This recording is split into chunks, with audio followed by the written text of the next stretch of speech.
Ukraine யுத்தம் ஏதோ ஒரு காலத்துல நிக்க தான் போகுது. அப்படி நிக்கும்போது, பெரிய அளவு யார் அந்த பேச்சுவார்த்தைய முன்னிருந்து நடத்துறது? அப்படிங்கிற ஒரு பெரும் குழப்பம் இருக்கு. காரணம் என்ன அப்புட்ன்னா, பேச்சுவார்த்தை அப்படின்னு ஆரம்பிச்சாலே 2 பேரையும் உட்கார்ந்த வச்சு பேசுவாங்களா? அப்படிங்கிறதே பெரிய சந்தேகம். ரஷ்யா இருந்தா உக்ரைன் இருக்காது, உக்ரைன் இருந்தா ரஷ்யா இருக்காது. அதே மாரி பேச்சுவார்த்தை நடத்தி வைக்கிறேன் அப்படின்னு சொல்லக்கூடிய ஆட்கள நம்பவே முடியாது. காரணம் அமெரிக்காவாகட்டும், பிரான்ஸ் ஆகட்டும், ஜெர்மனி ஆகட்டும், ஏன் சுவிட்சர்லாந்து கூட கடைசியில என்ன பண்ணுச்சு, டூரிசத்த பூம் பண்ணிட்டு போயிட்டாய்ங்க. பெரிய அளவு ஒரு மாநாட கூட்டுறோம், யுத்தத்த நிறுத்தப் போறோம் அப்படின்னு எல்லா வியாக்கியானமும் பேசிட்டு, கடைசியில டூரிசம் வளர்ந்தது தான் மிச்சம்.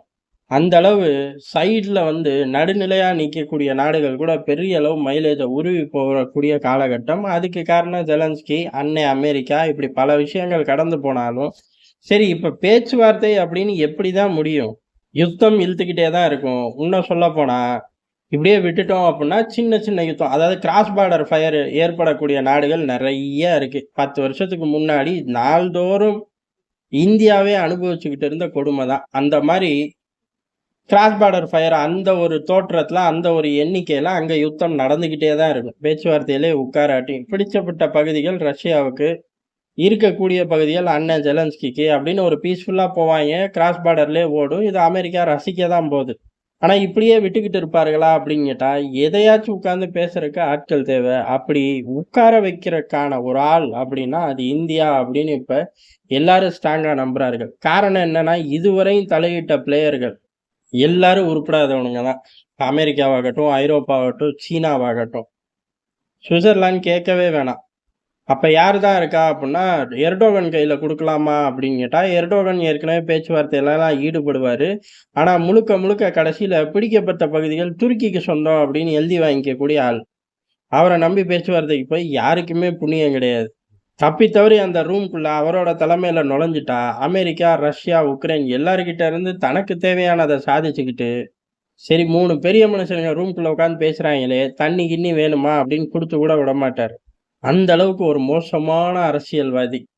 அதனால அதுவும் வேலைக்கு ஆகாது. அப்ப என்ன இருக்கு? இந்தியா தான் இருக்கு. ஏன் அப்டின்னா, இந்தியா தான் ரஷ்யாவுக்குள்ள உட்கார்ந்துட்டே நீ செய்றது தவறு அப்படின்னு சொன்ன நாடு. அதே மாரி உக்ரைனுக்கு ரஷ்யா பகச்சுக்கும், ரஷ்யா கோவப்படும்லாம் நினைக்காம, உண்மையிலே என்ன உதவி தேவையோ மெடிசின், ஃபுட் இந்த மாரி உதவிகள அனுப்புன நாடு. அதே மாரி ரஷ்யாவோட முரட்டுத்தனமான தாக்குதல். உதாரணத்துக்கு குழந்தைகள் இருக்கக்கூடிய பகுதியோ, இல்ல ரெசிடென்ஷியல் பில்டிங்கோ சம்பந்தமே இல்லாது, அது ஒரு டிஃபென்ஸ் ஜோனே கிடையாது அப்படின்னு மார்க் பண்ணி, ரஷ்யா தாக்கக்கூடிய இடங்கள் தாக்குதல் நடக்கும்போது, தாக்குனது தப்பு அப்படின்னு கூப்ட்டு சொல்லக்கூடிய நாடு.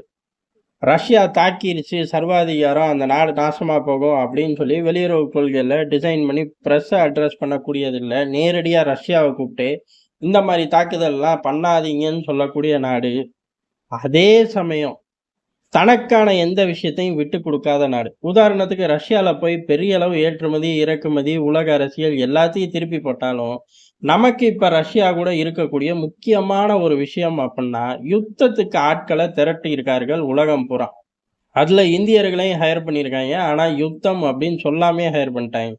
பாதி பேருக்கு குக்குன்னு தான் தெரியும். மீதி பேருக்கு ராணுவத்துல ஹெல்ப்பர், ராணுவத்துல குக்கு அப்படின்னு தெரியும். ஆனா எல்லாரையும் கூட்டிட்டு போய் ஃப்ரண்ட் லைன்ல நிறுத்துனது மிகப்பெரிய தப்பு. இது தப்பு அப்படின்னு அப்பவே கூப்பிட்டு சொன்னோம். இது நடக்காம பார்த்துக்கங்கன்னோம். எல்லா நபர்களையும் கொண்டு வர முயற்சி பண்ணோம். ஏறக்குறைய கொண்டும் வந்துட்டோம். 200 அப்படிங்கிற எண்ணிக்கை இருந்தது. கடைசி விடுவிப்பு அப்படின்னு 40 அப்படிங்கிற ஜோன்ல போய் முடிஞ்சுச்சு. இதெல்லாம் முடிஞ்சாலும், இப்ப நேரடியா ரஷ்யாவுக்குள்ள போம்போது, வரும் காலங்கள்ல இந்த மாரி சம்பவங்கள் நடக்காம பார்த்துக்கங்க அப்படின்னு சொல்லிட்டு வந்திருக்கோம். எவ்வளவோ ஏற்றுமதி, இறக்குமதி இன்னைக்கு முழுக்க முழுக்க அப்படியே டெக்னாலஜி சார்ந்து நகர்றோம். அப்படி இருக்கும்போது இந்த விஷயத்த விட்டுட்டு பேசுறக்கு அதிக வாய்ப்பு இருக்கு. ஆனா விடாம பேசிட்டு வந்திருக்கோம். இது முழுக்க முழுக்க இந்தியா தன்னோட தேவைய பூர்த்தி செய்யும். அதுக்காக யாரையும் தூக்கி போட்டு பலி குடுக்காது. காரணம் உக்ரைன் யுத்தத்த இன்னமும் முடிச்சுக்கங்கன்னு தான் சொல்றோம். ஒருவேளை உக்ரைன் யுத்தம் முடிஞ்சுச்சுன்னா என்ன ஆகும்? என்ன வேணாலும் ஆகும். ஆனா, ரஷ்யா இதே மாரி டிஸ்கவுண்ட்ல ஆயில் விற்பனை செய்யக்கூடிய காலங்கள் அப்படிங்கிறது குறையும். ஏன் அப்புட்ன்னா, ரஷ்யா மீது போடப்பட்ட தடைகள எடு அப்படின்னு சொல்லி ரஷ்யா அதையும் ஒரு கண்டிஷனா வைக்கிது. அதே சமயம் ஐரோப்பா சுத்தி வளைச்சு கூடுதலா வாங்குறக்கு, நேரடியா வாங்குனா மிச்சம் தானேங்கிற மனநிலையில ரொம்ப காலமா போராடிக்கிட்டு இருக்கு. அப்படி பார்த்தா, யுத்தம் நிக்கும்போது ஒரு பக்கம் நல்ல விஷயம் அப்படின்னாலும், இப்ப அனுபவிக்கக்கூடிய டிஸ்கவுண்ட் ஆயில் பிரைஸ்ல வருமா அப்படிங்கிறது தெரியாது. அதே சமயம் ஒட்டு மொத்தமா மார்க்கெட்டே மாறி ஃப்ளட் ஆகி பல்வேறு பிரைஸ் ஃப்ளக்சுவேஷன்லாம் நடக்கும். அதெல்லாம் தனி கதை. ஆனா சிந்திக்கிறான் தான் இப்படியும் சிந்திச்சு பார்க்கலாம்.